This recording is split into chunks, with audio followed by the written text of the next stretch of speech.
So 17, another team who I don't know who they're gonna pick because Mike Mayock's weird. I was listening to Very weird. the Bleacher Report. They do that. Adam Lefkoe was in. I'm forgetting the other news name. They did like a a podcast slash live stream video today, and then they both mentioned like, dude, he mentioned that he remembered Mike Mayock would always release his first mock draft, 1.0, because these guys have all the time to do it, like a month or two before the draft, and it would be so freaking wacky.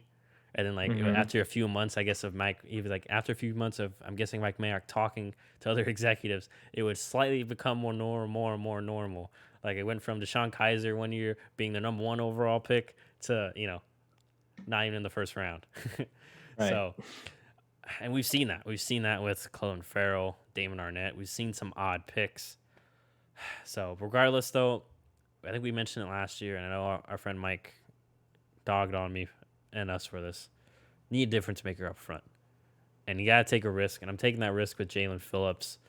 Hopefully, the medical's clear for him, because if it does, I mean, he was in the argument for the best pass rusher or edge guy in this class. And if so, I think he'll make things life easier for Clelin Ferrell, who I think is a solid defensive end, and maybe make that pick seem a little less of a reach. But yeah, he can be that difference maker up front that they've been missing since Khalil Mack, I believe. And I feel like John Green would love this guy. So going Jalen Phillips there, edge at 17 for the Las Vegas Raiders, almost at Oakland. All right, 18, Miami Dolphins. They got their guy, Jamar Chase. I feel like the way their defense was last year, it's just Brian Flores probably can be comfortable with it. Maybe invest later picks, and not really a defensive player I'd want to take right now. I'm looking at my board, so I think you just add to that offensive line for Tua, or like we've said, maybe someone else in the future. But you get Elijah Vera Tucker. Probably they know a lot about him from his teammate Austin Jackson from USC as well. Um, yeah, I'm not sure. I'm not sure what position they played Austin Jackson last year, if he did play. But regardless, like I mentioned before, Tucker, he can kick out to tackle. He's very good in pass pro. That's his strength. Not great in the run game. So kick out to tackle, or he can still play guard. He did both at USC. So a little bit of versatility there, which I feel like Brian Flores would value too. So that's what I have going there for the Miami Dolphins. Washington football team here. Quarterback is very interesting. This would be a dream scenario for the Washington football team. And his slide ends here. I know I'm going to get a lot of hate and criticism, but the slide ends here for Justin Fields. It just they have everything else, and as much as I would like to get them a wide receiver, I actually in my rough draft I have them getting a wide receiver here, but you can get a good one in the second, third round. They've already proven that they've gotten Terry McLaurin, and I think their line's solid, good enough where don't have to invest a hot top pick, and you have Ryan Fitzpatrick, and we already know Fitzpatrick's going to be a great teammate, a great mentor. We saw what he did with Tua, and I feel like he'll still try to ball out for a few weeks, but if things go wrong, they have Justin Fields, and I know there's probably a lot of nightmares, or not nightmares, but bad feelings from what happened with RG3, and that all fell out. And I know it's a similar style, but And more nightmares about another Ohio State QB. oh yeah, I forgot about Dwayne. But in my mock, Oh, you can't Haskins. pass on it. I don't want to be deemed a Fields hater because I see the upside, like I mentioned. There's just some things he's got to fix, and I feel like they can fix that. And like we mentioned before, Ron Rivera, he worked with Cam Newton, and this guy and Justin Fields is very Cam Newton-ish in his abilities. So I have Justin Fields. The slide ends there for him. He goes to 19 to the Washington football team. And at 20, Chicago Bears, they're probably kicking themselves because they're probably wishing that he had just fallen one more pick. Okay, real quick, if he falls that far and Chicago didn't He'll trade up, shame on you. no. Shame on you, Honestly, Chicago. I do not think Justin Fields will fall to 19 in the real I don't draft. think he will either. If he falls past 10, I think that's a situation where a team will trade up to 11, 12, 13, maybe Chicago 14, or 15. Washington needs to get up They there would. I because both of imagine them need a quarterback. one of those teams would trade up to get him. So yes, I Or agree. like even like a Pittsburgh, right? Because Big Ben's gone soon. Pittsburgh needs a lot of things. I don't think It's Pittsburgh even true. has the ammo to do that. I mean, I don't know if they do, but I mean, at the same time, if you can get yourself a QB, you got Chase Claypool for the foreseeable future. You got some stuff to work with there. I mean, sometimes sometimes you just got to do what you got to do to get your quarterback. Yeah, I just don't see I, that I'm not with saying Pittsburgh. Pittsburgh will, because I also don't think they will, because I think they're trying to compete with Big Ben this year. But anyway, Yeah, and there's plenty of good quarterbacks coming out the draft, so I just feel like and Pittsburgh's typically a patient team. I mean, in terms of drafting, they're not going to right. try to pull the trigger. So anyway, Chicago Bears miss out on the quarterback maybe that they were wanting, but regardless, it's a critical year for Matt Nagy in the game. I think you just Allen Robinson. I'm surprised we haven't heard more from his camp. I wouldn't be surprised if I'm actually going to predict that he's going to be a holdout come training camp and preseason because he had voiced his concerns previously about wanting out, and he got franchise tagged. So I'm just saying, I think he will be one. So regardless, I think Chicago knows that, so they're going to grab Jalen Waddle, kind of another weapon in the Matt Nagy offense. He could. I'm not saying I don't think he'll be Tyreek Hill like people are trying to comp him to, but I think he could be still a very good fast receiver. He won't be able to play on the outside a whole lot, but he can every now and then. He'll mainly be an inside guy, and if they somehow talk Allen Robinson and changing his mind, even better for the Bears. Now they have two legit wide receivers. Andy Dalton's solid. I know offensive lines are a thought, but at this point, a lot of the good tackles are out. I know my guy Walker Little's hanging around, but it's just too early even for me to get Walker Little with the concerns that the medical concerns and a year off from football. So number 20, Jalen Waddle from Alabama goes to the Bears. Now we have the Indianapolis Colts and their new quarterback, Carson Wentz. Once again here, edge. No one who I would really value here at 21. But, and I just, this is a little bit of a reach. But I think, the offensive line is just so, where is he? I'm blank. I'll find him in a second. But yeah, I'm going with Liam Eichenberg from Notre Dame. Kind of similar familiarity there with Zach Martin, from Notre Dame. I saw someone say, well, maybe they move Zach Martin left tackle, but Zach Martin's so good at guard. Or not Zach Martin. You mean Quentin Nelson? Quentin Nelson.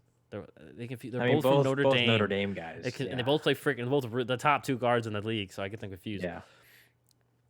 Regardless, almost Quentin Nelson. Quentin Nelson. You just don't move a guy that's that good at guard, especially if the rest of your line's good. So I think this is where they go. Liam Eichenberg from Notre Dame. He's a solid tackle. He's not, he's not going to be the best, but Anthony Constanza was a solid tackle. That's what they really need, especially with, I would say, a better quarterback or more talented quarterback. Another year in the Frank Reich offense for everyone else, and we saw how Jonathan Taylor went off last year. Build that offense. The defense was solid last year, and I'm sure you can spend the rest of your draft picks on the defense. But right now, there's not a corner that I'd really want to reach for. And wide receiver, I think they're solid. Paris Campbell can stay healthy. We saw Michael Pittman do really well, and obviously they brought back T.Y. Hilton, and we know they can use multiple tight ends. So Liam Eichenberg here at 21 is the pick for me for the Indianapolis Colts out of Notre Dame. 22. This was another tough one because Titans have so many needs, especially defensively, and I just don't see them reaching for a corner at this point. So this is where I have. Where is he? Christian Barmore out of Alabama, just another good defensive lineman to pair with their pick. Oh my gosh, why am I blanking? Their pick from a couple of years ago. Anyway, regardless, they need help on defense. We've mentioned that a lot. He had injury concerns, but he was. He had. I think he's had his name either. I'm gonna look it up. You can keep talking. So, anyways, corner was a thought. I think they're solid at safety. They still have Kevin Byard. Wide receiver was definitely a thought here, but I just feel like they'll find their guy second, third round. I mean, they still have A.J. Brown. A.J. Brown apparently played on a bad knee last year. And they've had some others, maybe one of their other receivers step up. But yeah, regardless, there's no one here that I would really take. Maybe a Kadarius Toney, a Terrace Marshall Jr., but I feel like it's a little bit too early for them if I was the Titans. Christian Barrymore, however, like we mentioned before, very solid defensive lineman. I mean, I don't think he'll be a superstar, but he'll be like an Ashawn Robinson, or just a very solid player, starting defensive tackle for the NFL. Some stability that they need, and I just don't think they get another first round corner after. I mean, after letting Adoree Jackson walk, and they drafted Christian Fulton, I think second round last year. So, or It was first. Jeffrey Simmons, by the way. Jeffrey Simmons, with a J. Yes, Jeffrey Simmons. To pair someone with Jeffrey Simmons, I think that would be the best pick for them there. But anyways, Fulton was second round because they took that right tackle, Isaiah Wilson. Yeah, I remember in the first round. Anyway, that did not work out for them. So yeah, New York Jets making their second pick here. As I really thought about Travis Etienne here. This is a really, and I'm still. It's Robert Saleh, defensive-minded head coach. He's gonna want someone. I know he's gonna love. He should love Zach Wilson. He should be fine with that. But I know he's gonna want someone for his defense. I think this is where Jason Owe. This is where I would take. I would take Jason Owe here. I mean, the Jets. I think I've talked to our friends about this. Is like on our Xbox chat. Like, there hasn't been a legitimate edge guy that's been scary on the Jets in years. I mean, you could say they're big guys, Muhammad Wilkerson and them, but they're not. They're more interior. Get Jason Owe, especially for that. I'm assuming they run the Seattle scheme, and you'll have if things work out and he's a little raw, but I think they can work with that, and you can have a very good pass rusher there, which is very critical in that Seattle scheme is getting home with your front four.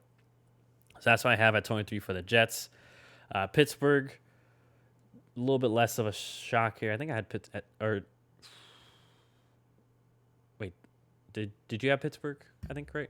You had Pittsburgh in our no, because I took ETN for the Jets. Okay, sorry, I'm mixing it up. Anyway, we're going with the same pick. Landon Dickerson, just a great offensive lineman. I think he's gonna be one of the better centers in the league, and just athletically gifted, can do it all. Like I mentioned before, played at Alabama, pro style system. I think he can make all the calls, and like I mentioned in the shared mock draft, I think he can bring that attitude of a physical offensive line because they need to reestablish their run game and the identity in that to help balance out the offense. I think this is the center you want, especially after Pouncey leaves. They'll be very happy with this guy sliding in right after him. So Landon Dickerson, center from Alabama, is who I have going for Pittsburgh at 24. 25. This is tough for the Jacksonville Jaguars. This is the first one where I might freelance here because they drafted a first round corner last year and they just signed a corner. Shaquille Griffin. One of the Griffin brothers. I don't think they go corner again. Safety's intriguing, but not a safety. It's such a deep class. I don't think they take one here at 1 or in the first round. I don't think running back's an option. And I'm trying to think. So yeah, I think I'm gonna go with what I said here. So one of I didn't mention him before, but I see other people are kind of high in him, and I can see why. I see the upside. Let me see where they put him. But Creed Humphrey from Oklahoma, big dude. Played at Oklahoma. He's very used to pass pro and the college type system. The spread offense. May not play center right away. I forget who they have at center. I think I have Brandon Linder. But regardless, he can play guard maybe the first year and then move over to center. Just fortify the offensive line, protect your investment that you made with the first overall pick, and maybe you get also your center of the future as well there. And that's more of a projection pick, because may not be pro ready as obviously Landon Dickerson. But Cleveland here at number 26 need an impact linebacker. Very crucial for that Seattle scheme. And this is where I have them going Zaven Collins out of Tulsa. Great in between the tackles guy, especially like we mentioned with adding Jadeveon Clowney now. You can really just clean up the trash and just shoot the gaps that defensive line makes. So that's what I have at 26 for the Cleveland Browns. And at 27, Baltimore Ravens fans, you can rejoice. You're getting a wide receiver. You need a wide receiver. And that's where I'm going. Kadarius Toney out of Florida. Just a little bit of Terrace Marshall Jr. was very much considered here, but Tony's a more polished product. They're in win now mode, a little more explosive too, and a more polished, especially on the outside. But great with the ball in his hands, like I mentioned before, and they just need another playmaker outside of Lamar Jackson and um, Hollywood Brown. And I think this, and obviously Mark Andrews, but yeah, another outside playmaker for them and for that team. So we're getting to 28. I kind of just mentioned him, but I think this is where the Saints go Terrace Marshall Jr.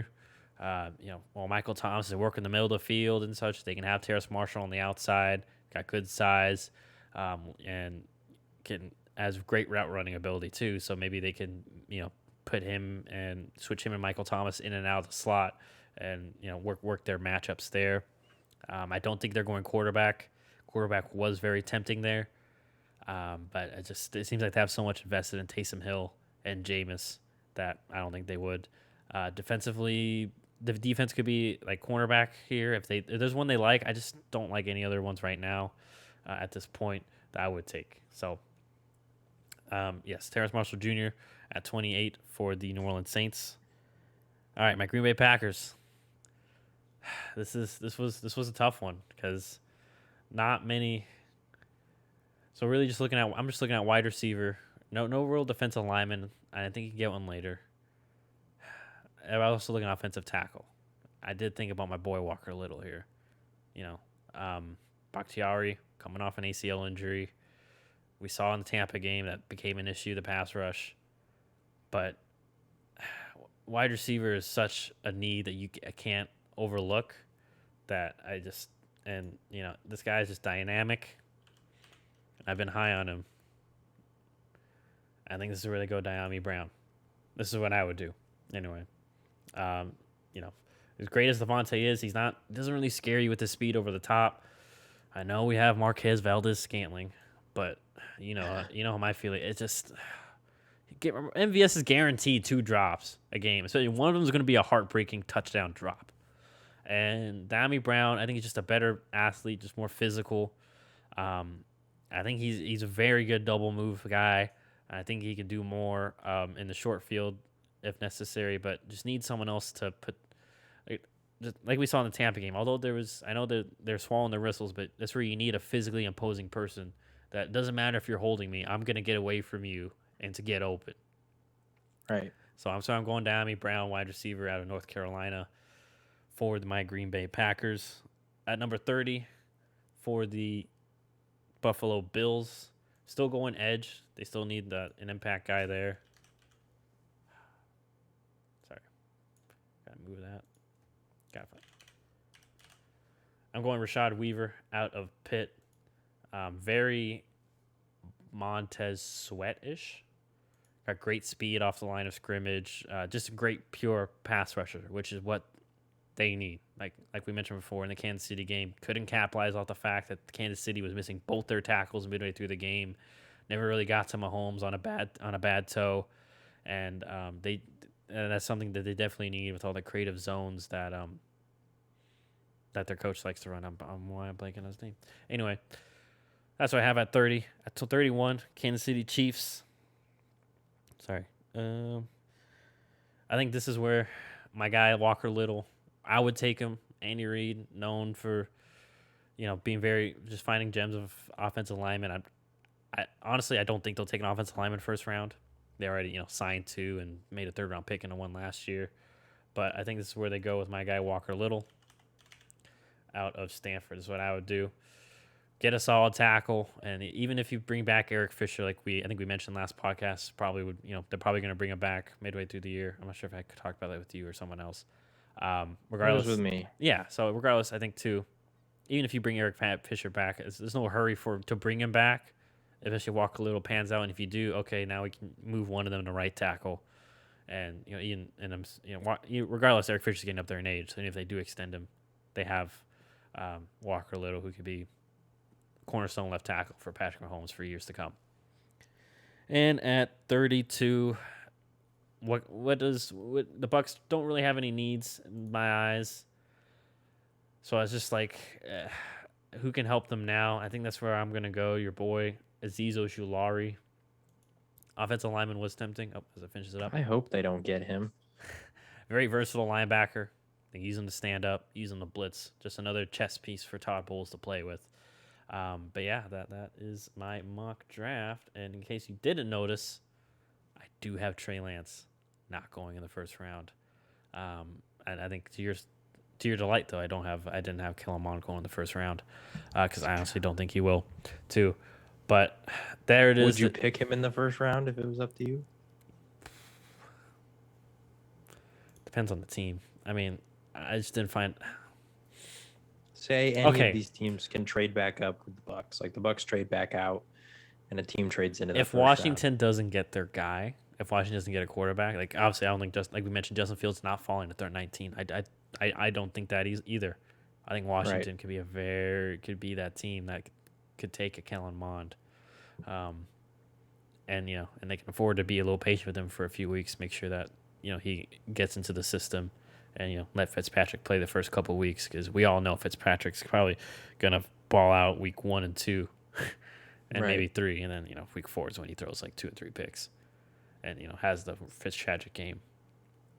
But maybe the Bears, but I'm not sure if Nagy's willing to invest his first round pick into a quarterback since that's what they basically do with Trubisky, and Apparently they have a lot more very needs. high on Kellen Mond. Oh, but yeah, I've been hearing reports of the Bears, which I don't think it's to trade up. I think it's if he was there in like the second or third. Yeah, so and I think that's what a team's going to do. They're going to sit there and wait, and I think he'll go in the second round.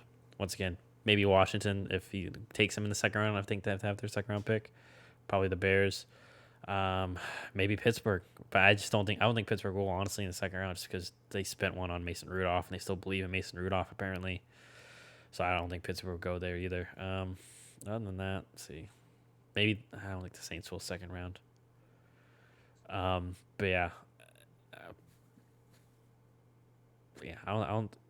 Maybe a Giants take Kellen in the second round, like we mentioned. To have someone right behind Daniel Jones, and let's be honest, we've seen Dave Gillen. He's not afraid to be brash and just go get his guy. So he could very much do that in the second round, or trade up at the end of the first, like you mentioned, the Bucks pick, and grab Kellen Mond there. So yeah, that is the mock. We'll scroll down for that, but. Yeah, I think your mock's really interesting. I feel like my top 10 at least is going to be kind of boring because I feel like we're pretty much on the same page for most top of that. 5 is going to probably be very similar. So maybe Atlanta. I mean, really, I'm including the whole top 10 because like I'm probably going to have Jamar Chase to Miami. I'm probably going to have a tackle to Carolina. I could see Micah Parsons. Like a lot of this top 10 is basically the same. There might be like 2 changes. Just off the top of my head, I won't spoil them, but yeah, top 10 is pretty much. I mean, most of these guys, it feels so obvious. When you're in the top 10 too, it's so clear what your like main needs are because of who the top talent is in that draft too. That 11 through 15 range. Sorry, it's interesting, man. That's gonna be the most interesting one because like we mentioned, if a quarterback falls, if Justin Fields falls, that's where I expect a team to trade up and grab him. Right. And since we're not doing trades, obviously, because we don't want to speculate on stuff like that anybody could trade up really or trade down. I don't know how many of these I'll have. I don't know. I mean, I haven't fully finished my mock yet, so I can't like fully compare. But I don't disagree with most of these picks. I mean, solid scheme fits, all that kind of stuff. 16 through 20. I don't know. It feels like more and more people are like cooling off on Caleb Farley a little bit just because of that injury. I don't know. I don't really know because the draft could be wild and like I mean, the one interesting thing for me in my mock too is I'm just trying to take into account because every year there's like a clear first rounder who falls to the second, and then there's like a clear like guy who everyone's like that's not a first round talent and they get picked super high. So I'm trying to figure out who those guys are. I don't think Caleb Farley is that guy. I don't know why I brought that up around the conversation. I mean, that's important to mention, though. I mean, Geno Smith was a lock in the first round. And he sat in their green room for another day. Yeah, and also we don't know about interviews and all this kind of stuff because not everybody's like the Cowboys releasing the Kyle Pitts interview. So Um, I have no clue where Caleb Farley go. He's kind of the wild card to me because he has all the talent that really Him any and team could be taking him. him But and Jalen Phillips, two guys that yeah, would go top 10, top 5 if they were fully healthy and they didn't. In Caleb's case, didn't sit out a year, but because of those concerns and because of COVID, because teams haven't had to do their own physical evaluations, yeah, right. that could definitely scare teams. I really like 19 and 20. I think those would be just home run picks for both teams. Because if Washington can get a Justin Fields, I mean, it's just when they signed Fitzpatrick, it felt like they could take a quarterback because Fitzpatrick's sort of this mentor guy. Everyone loved what he was doing with Tua last year, and his mentality and the way that he helped them remain competitive, but also was like under the understanding that Tua was the guy. And so I feel like Washington is in a very similar situation as the Dolphins were last year, but probably more ahead of schedule Hmm. than Miami was to begin the year. So if they were able to get a Justin Fields, I think that'd be awesome for them. Also, like you said, Ron Rivera has experience with quarterbacks like Cam Newton, so that could very well benefit Justin Fields. And same with Jalen Waddle. I mean, all the reasonings you talked about with Allen Robinson. It's an insurance pick, and if it works out and Allen Robinson stays, then boom, you have two Even great better. receivers, like you said. Yeah. So I like that a lot. Also, um, you got Andy Dalton, and there's sort of a lot of pressure on him to be the guy after the last few years that Bears fans have endured with Mitchell Trubisky. Um, so, yeah, I like that pick of just giving him another weapon because everyone knows who Andy Dalton is, right? There's no question about the talent that he is, and he's a good starting level quarterback that he can win you games. And with a team like the Bears, if their defense remains consistent, which who knows if they will because they have had some changes on that side of the ball, but if they are still as good as everyone expects them to be, and Allen Robinson plays, and both running backs are healthy because Tariq Cohen's a big part of that offense. I Adding a forgot he's dynamic coming back weapon, too. Another yeah, weapon. adding a dynamic weapon like Jalen Waddle could be exciting for an Andy Dalton because then you have Allen Robinson, you got Waddle, you got Montgomery who had a really good year last year, and you got Tariq Cohen. So that's a great pick. Um, I I like the point you brought up about Jason Owe and the Jets not having a premier like edge rushing talent. I was trying to think of the last one that was on the Jets, and I Not in my can't think of it. lifetime. Yeah. I mean, I guess if you, like you said, there's Muhammad Wilkerson, there's like Leonard Williams, these guys who are considered like defensive ends, but because of the 3-4 they run, they're They're interior interior. Yeah. guys. So I can't remember the last one. So that would be really interesting, especially like you said, with Robert Saleh, who is a defensive minded coach and is just going to bring a unique scheme compared to what the Jets have previously ran. Um, Nothing too crazy there. I mean, Kadarius Toney, I think I picked him for the Ravens in our combined draft. If you could scroll down a little bit, I can't Oh, see I'm the sorry. rest of it. You're good. Terrence Marshall Jr. I'm starting to warm up more to the idea of him. I'm not sure exactly where I'm going to put him in my mock, but just there's something weird about this draft where a lot of these receivers don't have size, and he does, which isn't a bad thing. Like you don't have to be 6'3" to be successful in the league. We have tons of receivers who are 6 foot, 6'1", 5'11", stuff like that. But also we know that every year there's always some team who is going to covet that size. And so I wouldn't be surprised if he goes in the first round, honestly, because of that. Um, so that's a good pick right there. I I mean, this back half, like we talked about our combined one, I wouldn't be surprised if there's a run on receivers like you have here. I mean, that's three in a row going with Baltimore, New Orleans, and Green Bay. Um, and other than that, like I said, I hope that Tampa doesn't get Aziz Ojulari because I mean he feels like, especially if he was learning from like a Shaq Barrett and a Jason Pierre-Paul, man, in a Todd Bowles scheme, he'd be really good for them. Yeah. Um, and just coming in to be electric, and those guys are resting and all that, like he would be so good for them. So I don't want that to happen. Yeah. Same. Otherwise, I mean, like you said, what were you gonna say? No, I agreed. I mean, that's Yeah. that's why Um, luxury pick. the uh, the Trey Lance not in the first round thing. Realistically, I think he's gonna go first round, but you know that I'm also not super high on him.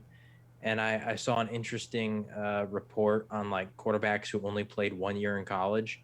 And once again, not entirely his fault. His team didn't play the season until the spring, and he's preparing for the draft, so like he's not going to play. But the most successful ones out of quarterbacks who started 1 year in college went to the league were Mitchell Trubisky and Mark Sanchez. Oof. That's a pretty low bar right there. And Mark Sanchez, credit to him, the guy in the Jets went to 2 straight AFC Championship appearances, but also everyone knows how good that defense was. So, yeah, I truly wonder where Trey Lance goes, because it just feels like with the way the NFL draft goes, there's going to be some team that buys into the hype and they go and get him in that first round.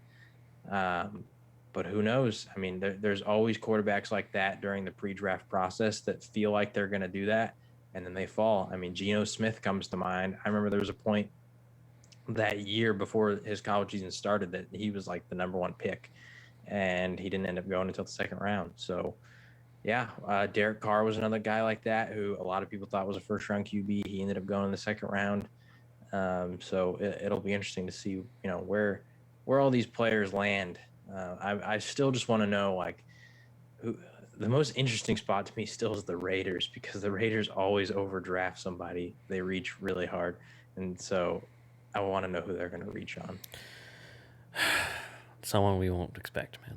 Someone we will not expect. Like, even Henry Ruggs, like, he was a first. It's gonna be pick, like, but everyone thought he was like the third. That's gonna be like Rashad Bateman. Yeah, I mean, I wouldn't put it past him. So, all right, well, that'll wrap it up for this episode. My mock draft. I'm sure I'll get a lot of flack. Why did you let Justin Fields fall? Why is Trey Lance not even in the first round? Who is De'Ami Brown? Who is Rashad Weaver? Who is Levi Onwuzurike? And not all the other bad ones, or questionable ones. Who's Creed Humphrey?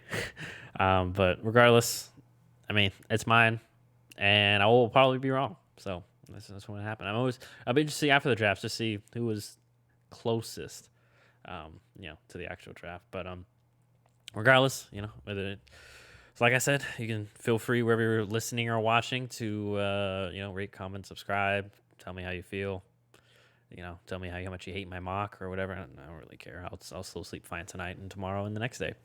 But otherwise, like we mentioned, next Tuesday, right before the draft, we'll have John's mock. And then we'll probably might skip. We'll see about NBA. We'll probably might just skip NBA again and do like a reaction like that Saturday after the draft or something. Because that's gonna be an exciting day. But otherwise, I hope everyone has a great weekend.